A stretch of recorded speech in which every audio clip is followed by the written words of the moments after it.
కాకా మేడారం పోతున్నాం వస్తారే మీరు సుతొస్తామంటే ఓ టాటా సొమ్మ మాట్లాడతా మా బిడ్డోళ్ళు కార్లో పోతురట మేము సుత వాళ్ళతోటే పోతాం మేము బస్సు కట్టిస్తున్నాం 4-5 సీట్లు ఖాళీగా ఉన్నాయి వస్తా అంటే రాన్రి మరి మా మన్మన్ పుట్టెంటికెళ్ళి తీసేది ఉంది మేడారం పోయి వస్తాం సమ్మక్క తల్లికి బంగారం మొక్కు బాకున్నా ఈ తాపకన్నా తీసుకొని వస్తా ఏ ఊర్లో చూడు ఇప్పుడు అన్ని గివ్వే మాటలు వినబడుతున్నాయి మళ్ళీ ఇప్పుడు తప్పితే 2 ఏళ్లకేనాయే గందుకే అంత మేడారం తవ్వదొక్కుతున్నారు ఇవాళ జాతరలో ఏం జరిగిందంటే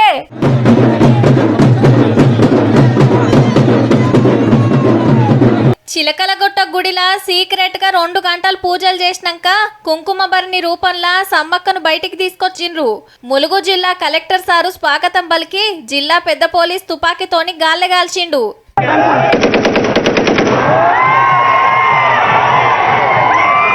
చిలకలగుట్టకెళ్లి మేడారం గద్దెలు 2 కిలోమీటర్ల దూరం ఈడికెళ్ళి ఆడదాకా ముగ్గులేసిండ్రు భక్తులు గద్దెల దాకా చీరెలు పరిచిండ్రు అమ్మవారి కింద నడవొద్దని పోలీస్ బందోబస్తు నడుమ సమ్మక్క ముంగట శివసత్తులు ఆటలు పాటల నడుమ తీసుకొచ్చి సమ్మక్కను గద్దె మీద కూసుండబెట్టిండ్రు నిన్ననే సారలమ్మ పగిడిద్దరాజు గోవిందరాజులు వచ్చిండ్రు కాబట్టి రేపంతా గద్దెల మీదనే ఉండి పూజలు అందుకుంటారు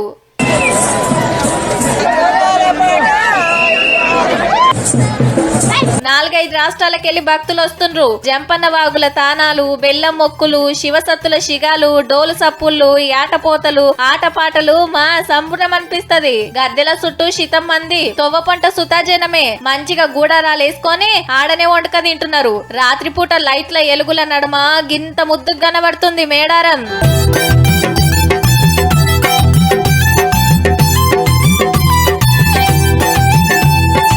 మంత్రులు ఎమ్మెల్యేలు పెద్ద భక్తులు సుతా బగ్గనే వస్తుండ్రు రేపు సీఎం కేసీఆర్ సారు సెంటర్ మంత్రి కిషన్ రెడ్డి సార్లు వస్తారట అమ్మల దీవెనార్తుల కోసం ఎల్లుండి తోటి జాతర ఒడుస్తుంది కాబట్టి ఈ 2 రోజులు ఇంకింత జోరుంటది ఈ తాపకు 1,20,00,000 మందికి మీదనే వస్తురట ఇప్పుడు తప్పితే మళ్ళా 2 ఏళ్లకేనాయ మరి